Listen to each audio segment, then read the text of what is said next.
नमस्कार, good morning. ABP Ganga देख रहे हैं, आपके साथ मैं हर्षा शर्मा। तो चलिए बुलेटिन की शुरुआत करेंगे इस वक्त की बड़ी खबर के साथ। अतीक की फरार पत्नी की तलाश में पुलिस की कई टीम रेड मार रही है और गांव-गांव तलाशी लगातार जारी है। ऐसे में पुलिस की यह कार्रवाई शाइस्ता परवीन के बारे में अहम सुराग मिलने के बाद से शुरू हुई। सूत्रों के मुताबिक शाइस्ता कौशांबी सीमा पर कहीं पर छिपी हुई है। पुलिस टीम बरेठी, पूरा मुफ्ती, मरियाडीह समेत कई इलाकों में छापे मार रही है और इसके साथ ही अतीक के करीबियों से भी पुलिस लगातार पूछताछ कर रही है।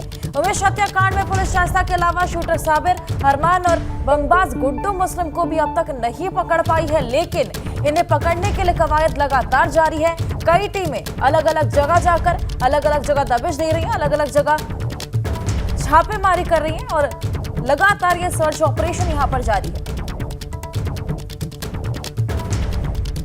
अतीक के कई गुर्गों को पकड़ा गया है, उनसे भी पूछताछ जारी है। ऐसे में जो हमलावर मिले थे उनसे भी लगातार पूछताछ जारी है। फरार शाइस्ता परवीन, उसको ढूंढने की लगातार यहां पर कवायद जारी है।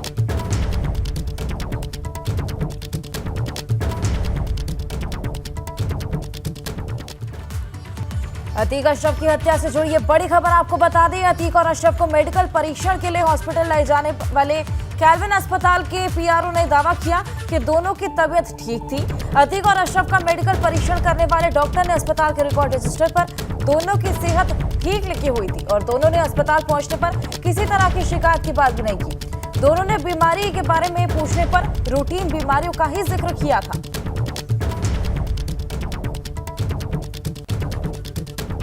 प्रयागराज के कैल्विन अस्पताल के पीआरओ का यह दावा है कि अस्पताल के रिकॉर्ड में उनकी तबीयत को ठीक बताया गया था। प्रयागराज में पुलिस कस्टडी में हुई अतीक और अशरफ की हत्या पर राष्ट्रीय मानवाधिकार आयोग ने उत्तर प्रदेश के डीजीपी और प्रयागराज के पुलिस कमिश्नर को नोटिस जारी करके 1 महीने में रिपोर्ट तलब की। वहीं आजम प्रयागराज में एसआईटी आज घटनास्थल का मुआयना करने वाली है। ऐसे में सीन को रिक्रिएट किया जा सकता है। राष्ट्रीय मानवाधिकार यूपी डीजीपी और प्रयागराज पुलिस कमिश्नर से जवाब तलब किया जाएगा। तो अतीक और अशरफ की हत्या के मामले में नोटिस जारी कर दिया गया है। 1 महीने में यहां पर जवाब मांगा गया है। राष्ट्रीय मानवाधिकार आयोग की तरफ से ये जवाब तलब किया गया है और 1 महीने के भीतर इस पूरे मामले के ऊपर रिपोर्ट देनी होगी, जवाब देना होगा। साथ ही साथ आज प्रयागराज में एसआईटी घटनास्थल का मुआयना भी कर सकती है। और चलिए आगे बढ़ेंगे। अतीक और अशरफ की हत्या के बाद बड़ी कार्रवाई। प्रयागराज में एसीपी नरसिंह नारायण हटाए गए हैं। नरसिंह नारायण को डीजीपी मुख्यालय से अटैच किया गया और थाना शाहगंज और धूमनगंज के एसीपी थे नरसिंह नारायण सिंह और अब महेंद्र सिंह को प्रयागराज में एसीपी पद पर भेजा गया है। 43वीं वाहिनी पीएसी कानपुर से महेंद्र सिंह को प्रयागराज एसीपी पद पर यहां पर भेजा गया है। तो नरसिंह नारायण को डीजीपी मुख्यालय से अब अटैच कर दिया गया। इस पूरे घटनाक्रम पर एसटीएफ किसी तरह आगे बढ़ रही है और फरार आरोपियों पर कब तक शिकंजा कस जाएगा, इसको लेकर एबीपी गंगा ने यूपी एसटीएफ के एडीजी अमिताभ यश से बातचीत। जी, एसटीएफ के एडीजी अमिताभ यश हमारे साथ में हैं। सर, बहुत सारी चीज़ें सामने आ रही हैं, अभी तमाम ऑडियो भी सामने आ रहे हैं। असद कोई मोहम्मद मुस्लिम है जो बिल्डर है, उनसे बात कर रहा है, क्या सच्चाई है इन ऑडियो से? नहीं, इसके बारे में मुझे जानकारी नहीं है क्योंकि मैंने उससे डायरेक्टली इंटरेक्ट नहीं किया। इससे पहले भी तमाम ऑडियो आए कि असद से और अतीक से जेल में बात हो रही है, जेल में जब वो था। इस तरह के कई ऑडियोज यूट्यूब पर भी हैं और उनमें कई के बारे में मैं व्यक्तिगत रूप से जानता हूं कि वो सही है और बहुत सारे ऐसे लोग हैं जिनसे अतीक ने रंगदारी मांगी थी, उनको धमकाया था, उन लोगों ने उन ऑडियोज़ को यूट्यूब पर डाल दिया। शाइस्ता और गुड्डू मुस्लिम, क्या जानकारी है सर अभी तक, कहाँ पर इनकी लोकेशन मिली? ये बताया जा रहा था कि गुड्डू मुस्लिम कर्नाटक में आखिरी बार लोकेट किया। ये इन्फॉर्मेशन गलत है और पर इस प्रकार के स्टेटमेंट्स पे मैं कमेंट भी नहीं करना चाहूँगा। और गुड्डू मुस्लिम को लगातार एसटीएफ ट्रैक करने की कोशिश कर रही है। जब भी सफलता मिलेगी आप लोगों को जानकारी हो जाएगी। अतीक और अशरफ के हत्यारे जो तीनों गिरफ्तार हैं, उनका लॉरेंस बिश्नोई गैंग से कोई संपर्क?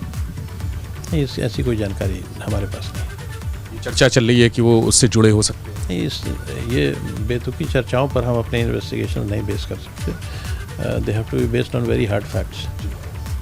बाबर कानपुर का एक बदमाश सामने आया कि उन्होंने असलहे दिए थे।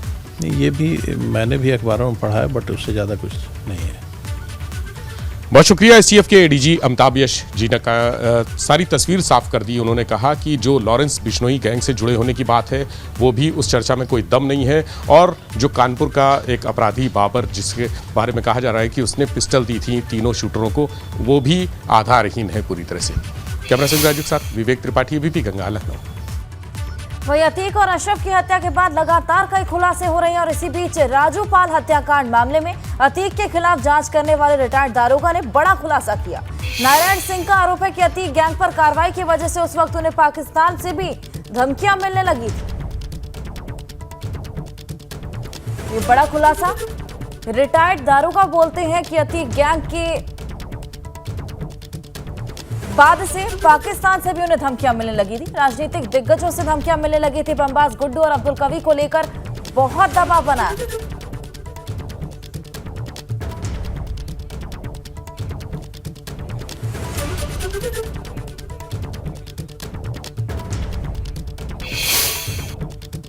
साबरमती जेल से भी अतीक अहमद वसूली करवा रहा है और इसमें अतीक एक बिल्डर के पैसे की उगाही के लिए धमकी दे रहा है। ऐसे में अब इसी चार्ट ने कई सवाल खड़े कर दिए, क्योंकि ये चार्ट 6 जनवरी 2023 का बताया जा रहा है और इससे एक दिन पहले अतीक की पत्नी शाइस्ता ने बसपा ज्वाइन की थी।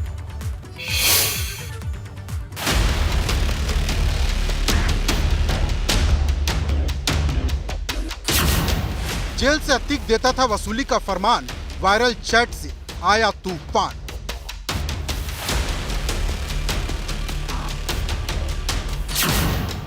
खौफ का व्यापार गुजरात की सीमा पार।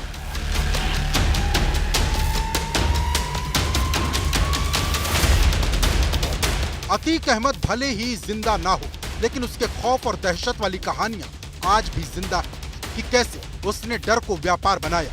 सोशल मीडिया पर वायरल हो रही ये व्हाट्सएप चैट अतीक अहमद की गुंडागर्दी का सबसे बड़ा सबूत है कि कैसे साबरमती जेल में बैठकर भी अतीक लोगों को धमकाने से बाज नहीं आता था।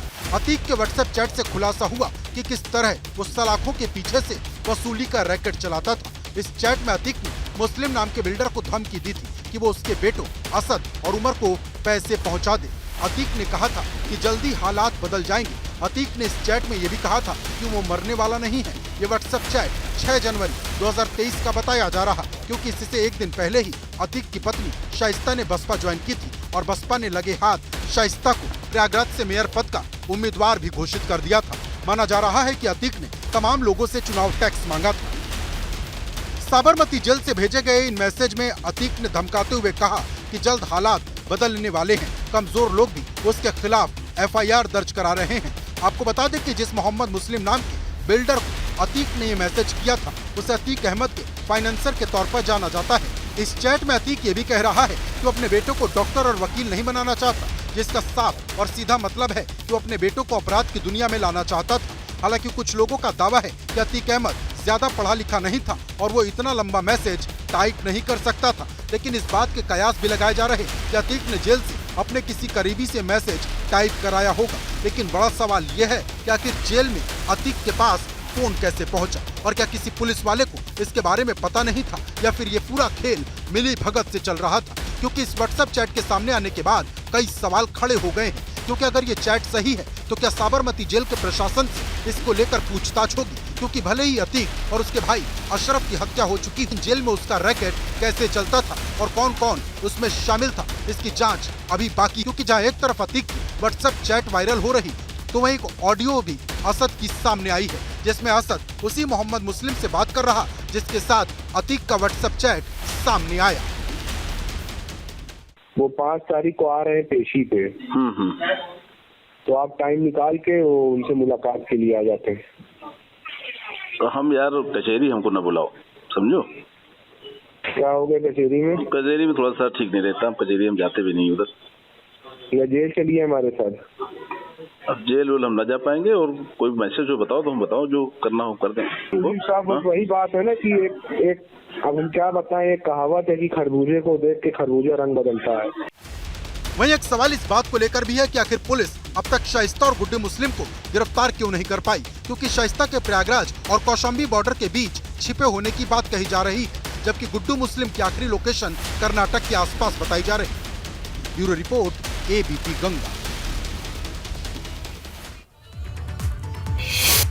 यूपी में स्वार और 96 विधानसभा उपचुनाव में अपना दल एस चुनाव लड़ेगी और ऐसे में भाजपा ने दोनों सीटों पर अपने सहयोगी पार्टी को दे दी है। अपना दल एस ने 96 सीट पर राहुल कोल की पत्नी रिंकी कोल को अपना उम्मीदवार बनाया, जबकि स्वार सीट के प्रत्याशी के नाम पर सस्पेंस लगातार बरकरार है और माना जा रहा है कि आज अपना दल एस स्वार सीट से अपने उम्मीदवार के नाम की घोषणा कर सकती है।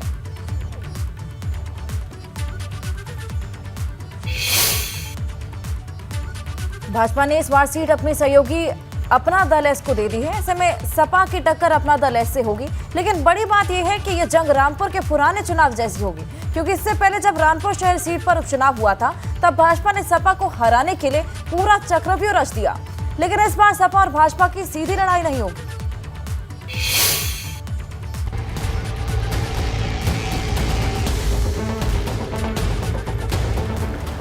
उपचुनाव की लड़ाई भाजपा ने सपा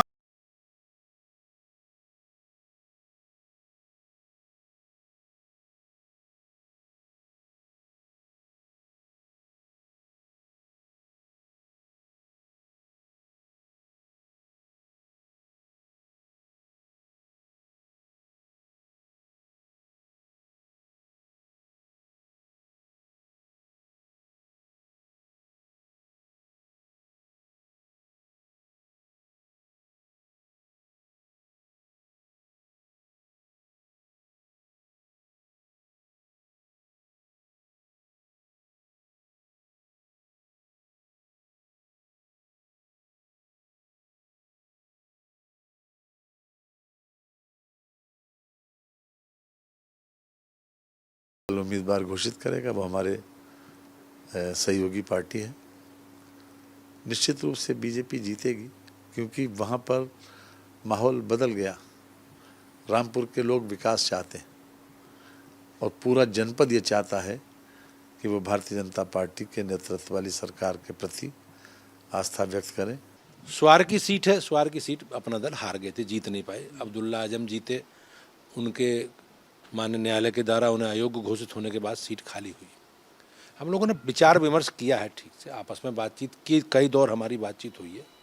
अपना दल का आग्रह ये है कि हमारी कोटे की सीट है, हमें दी जा, वो उसके लिए आग्रह कर रहे हैं और हम लोग भी लगभग मोटा मोटा सहमत हैं, लेकिन मिलकर लड़ेंगे और गठबंधन के साथ लड़ेंगे और पूरी तैयारी के साथ चुनाव में जाएंगे। और मुझे विश्वास है एनडीए हमारा जो गठबंधन है, गठबंधन के दोनों प्रत्याशी मजबूती से चुनाव लड़ेंगे और जीतेंगे। लेकिन बड़ा सवाल यह है कि क्या ये लड़ाई वैसी होगी जैसी रामपुर शहर की विधानसभा सीट पर उपचुनाव के वक्त हुई थी, क्योंकि तब भाजपा ने ऐसा चक्रव्यूह रच दिया था कि आजम और उनके परिवार के लिए तोड़ना मुश्किल हो गया था। और अब ऐसे ही चक्रव्यूह के कयास स्वार में भी लगाए जा रहे थे। मिर्जापुर की 96 सीट और रामपुर की स्वार सीट पर उपचुनाव के लिए 10 मई को वोट डाले जाएंगे। और अब जो रामपुर की स्वार सीट है, जो अब्दुल्ला आजम की सदस्यता रद्द होने के बाद खाली हुई, वहां पर भी अपना दल ऐसी ताल ठोकेगी। दरअसल मिर्जापुर की 96 सीट अपना दल एस के विधायक राहुल कोल के निधन के बाद खाली हुई और ऐसे में अपना दल एस ने वहां राहुल कोल की पत्नी को उम्मीदवार बनाया। लेकिन स्वार सीट पर कौन लड़ेगा, इस पर चर्चा जारी रही और अब ये तय हो गया है कि जो स्वार सीट है वहां पर एक बार फिर अपना दल ऐसी चुनाव लड़ेगी। आपको बता दें कि 2022 में स्वार और 96 सीट गठबंधन के तहत अपना दल एस को ही मिली थी, जिसमें स्वार सीट से अपना दल एस ने नवाब परिवार से आने वाले हैदर अली और हमजा मियां को मैदान में उतारा था, जिन्हें अब्दुल्ला आजम ने 60,000 के अंतर से हरा दिया था। स्वार सीट का चुनाव इसलिए भी अहम है कि एनडीए की तरफ से इकलौता मुस्लिम उम्मीदवार इसी सीट से उतारा गया था। और अब जब स्वार फिर से एक बार चुनाव की कसौटी पर खड़ा है, तो सवाल बड़ा हो गया, क्या भाजपा अपना दल एस के लिए वही ताकत, वही जोश और वही रणनीति बनाती नजर आएगी जो आजम के किले को ढहाने के लिए दिखाई गई थी? निश्चित रूप से खेलेगा, कोई अगर मगर नहीं है। और आप देखना, हम रामपुर की नगर पालिका परिषद भी जीतेंगे और स्वार की सीट भी जीतेंगे। नहीं, ये तो मैं भविष्यवाणी नहीं कर सकता कि जनता का निर्णय क्या होगा, प्रदेश की महान, उस क्षेत्र की महान जनता का।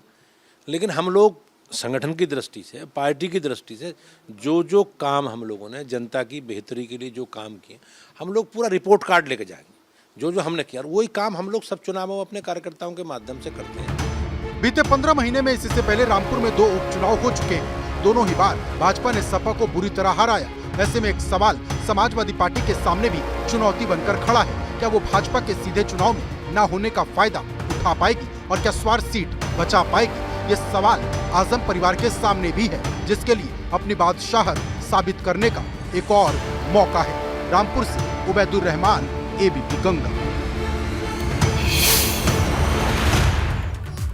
और निकाय चुनाव पर यूपी भाजपा अध्यक्ष से खास बातचीत हुई। पहले चरण में 9 मेयरों का टिकट कटने पर बोले भूपेंद्र, दूसरे कार्यकर्ताओं का भी मौका देना चाहिए। भूपेंद्र चौधरी बोलते हुए नजर आए। दूसरे चरण के लिए जल्द जारी करेंगे लिस्ट। ऐसे में सपा गठबंधन पर हमला भी साधा और चुनाव में साथ आ सकते हैं सीजनल लोग। तो भूपेंद्र चौधरी ये बयान देते हुए नजर आए। चुनाव में साथ आ सकते हैं सीजनल लोग। सपा गठबंधन पर भी हमला करते हुए नजर आए। साथ ही साथ दूसरे चरण के लिए जल्द ही लिस्ट भी जारी हो सकती है। हमने देखा कि 10 में 9 नाम बिल्कुल नए, 9 लोगों के टिकट काट दिए। इसके पीछे क्या वजह रही? कुछ आरक्षण के कारण भी परिवर्तन हुए हैं। जो पिछली बार आरक्षण के क्रम में जो सीटें निर्धारित थी वो आरक्षण इस बार बदले हैं। जैसे पिछली बार मथुरा आगरा, मथुरा एससी में थी, अब के जनरल हो गई। आगरा पिछली बार जनरल में थी, अब के एससी हो गई। तो कुछ सीटें तो आरक्षण के कारण बदली हैं और कुछ हम लोग अपने कार्यकर्ता आधारित जन संगठन है। हम अपने कार्यकर्ताओं को आगे बढ़ाने का काम करते हैं। तो हमारी पार्टी ने निर्णय लिया कि नए कार्यकर्ताओं को भी अवसर दिया जाए जो लंबे समय से पार्टी में काम कर रहे हैं। और हमने अपने कार्यकर्ताओं को अवसर देने की दृष्टि से ये निर्णय पार्टी की तरफ से आया है, उसकी सूची आई है। ऐसा नहीं है कि हमारे पुराने लोगों ने कोई काम अच्छा नहीं किया, सबने बहुत अच्छा काम किया है। उनके नेतृत्व में नगर निकायों में बहुत अच्छा भारतीय जनता पार्टी के मेयर ने, सभासदों ने, चेयरमैन ने, सबने बहुत अच्छा काम किया। लेकिन चूंकि नए लोगों को अवसर देना है, हमारी पार्टी एक कार्यकर्ता आधारित जन संगठन है, तो हम उस दिशा बढ़ना है आगे। तो उसी के परिप्रेक्ष्य में सब ये निर्णय हुए हैं। हम जो पुराने हमारे लोग हैं, हम उन लोगों का भी समायोजन करेंगे संगठन के रूप में। अन्य अन्य अवसरों पर उनकी क्षमता के अनुसार हम उनके साथ लेकर भी चलेंगे। तो सबका भारतीय जनता पार्टी के विकास यात्रा में सबका सहयोग है। मुझे प्रमोद के साथ अनवर शुक्ला, एबीपी गंगा, लखनऊ।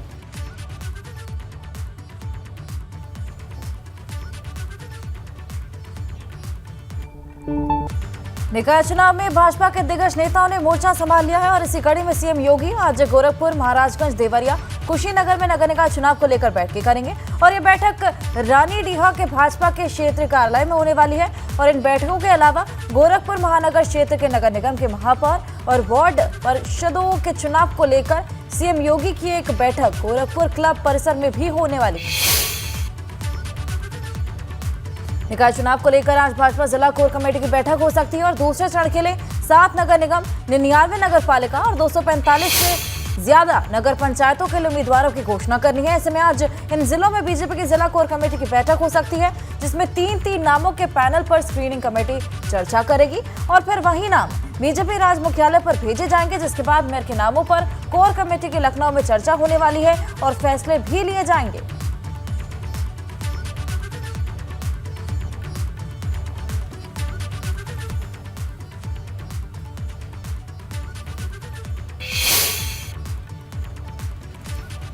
मेरठ में निकाय चुनाव को लेकर सपा आरएलडी गठबंधन में तकरार और बढ़ गई। मेरठ महापौर सीट पर आरएलडी मुस्लिम प्रत्याशी उतारने की तैयारी कर रही है और इससे सपा प्रत्याशी सीमा प्रधान की मुश्किलें बढ़ सकती हैं। प्रत्याशी के लिए आरएलडी दूसरी पार्टी में भी सेंधमारी कर सकती है। तो महापौर सीट पर सपा ने सीमा प्रधान प्रत्याशी बना है। ऐसे में पश्चिमी यूपी में सपा गठबंधन में खींचतान देखने को मिल रही है। आरएलडी के सामने सपा ने अपने प्रत्याशी उतारे। और राष्ट्रीय लोकदल के जो वरिष्ठ नेता हैं राममेर सिंह जी, उनसे बात कर लेता हूं। राममेर जी, क्या चल रहा है? गठबंधन धर्म तो कहता है कुछ सीटों पे आप लड़िए, कुछ सीटों पर हम लड़ेंगे और मिलकर चुनाव लड़ेंगे। यहाँ तो आप लोग आमने सामने ही आ गए हैं। कार्यकर्ता क्या करे? राष्ट्रीय लोकदल का कार्यकर्ता तो बेहद नाराज है। देखिए, नाराजगी स्वाभाविक है। मेरठ जैसी सीट पर राष्ट्रीय लोकदल का हक बनता है और उन्होंने जरूरत भी नहीं समझी, 1 हफ्ते पहले सीट डिक्लेयर कर दी।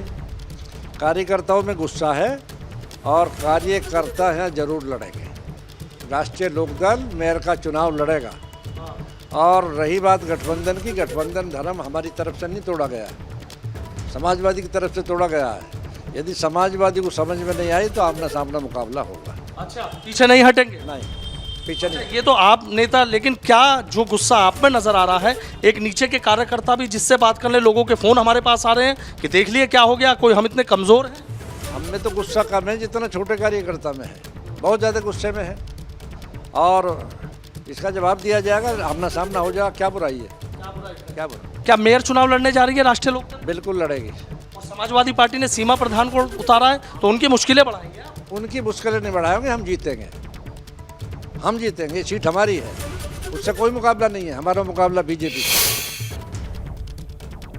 और इस बीच सपा प्रत्याशी दीपक गिरी ने मेरठ की मवाना सीट में चेयरमैन के लिए नामांकन कर दिया, जिसके बाद अब सपा आरएलडी गठबंधन में अब और खींचतान होती तय है, क्योंकि इसी सीट से आरएलडी ने अयूब कालिया को प्रत्याशी बनाया। सपा प्रत्याशी दीपक गिरी ने नामांकन किया।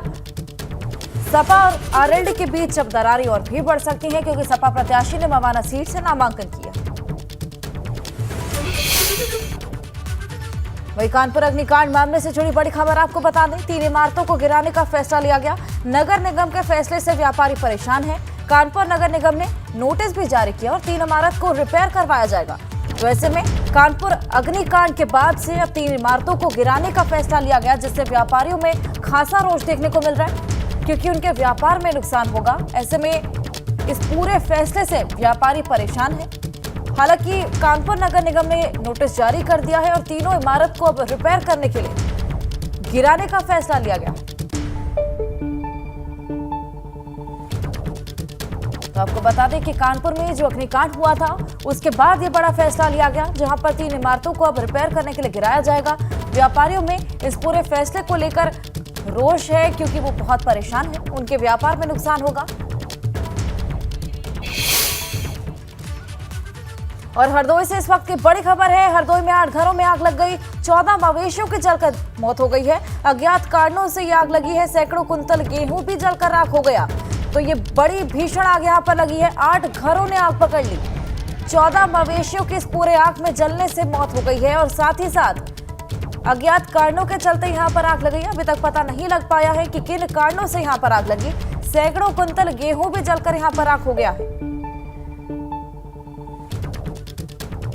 ये तस्वीरें हम आपको दिखा रहे हैं, कितनी भीषण आग थी। 8 घरों ने एक साथ आग पकड़ ली है। 14 मवेशी जो कि इन घरों में मौजूद थे, वो भी जलकर उनकी मौत हो गई है।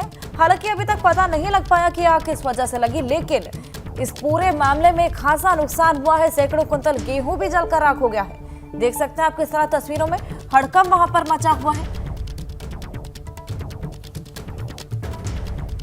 तो ये 8 घर थे जिनमें आग लगी और इस पूरी आग में 14 मवेशियों की भी मौत हो गई। करेंगे अगली खबर का। उत्तराखंड की खेल मंत्री रेखा आर्य ने हल्द्वानी में बनने वाले इंडोर और आउटडोर स्टेडियम के काम का निरीक्षण किया। इंदिरा गांधी अंतर्राष्ट्रीय स्पोर्ट्स कॉम्प्लेक्स के पास से 35 एकड़ जमीन पर इंडोर और आउटडोर स्टेडियम का निर्माण हो रहा है और इसी को लेकर खेल मंत्री मौके पर पहुंची थी। और इंदिरा गांधी स्पोर्ट्स कॉम्प्लेक्स के पास 37 एकड़ जमीन है, जो कि वन विभाग के अधीन है, जिसे खेल विभाग को हस्तांतरित होना है।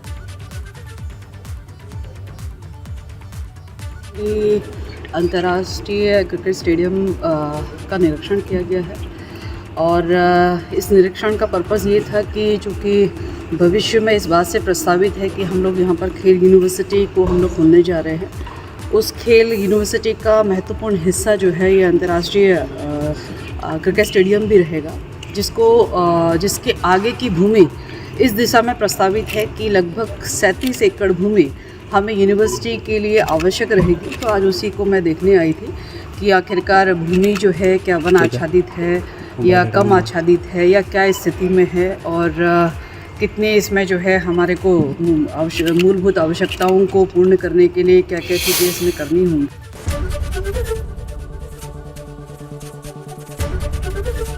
एबीपी गंगा, खबर आपकी, जुबान आपकी।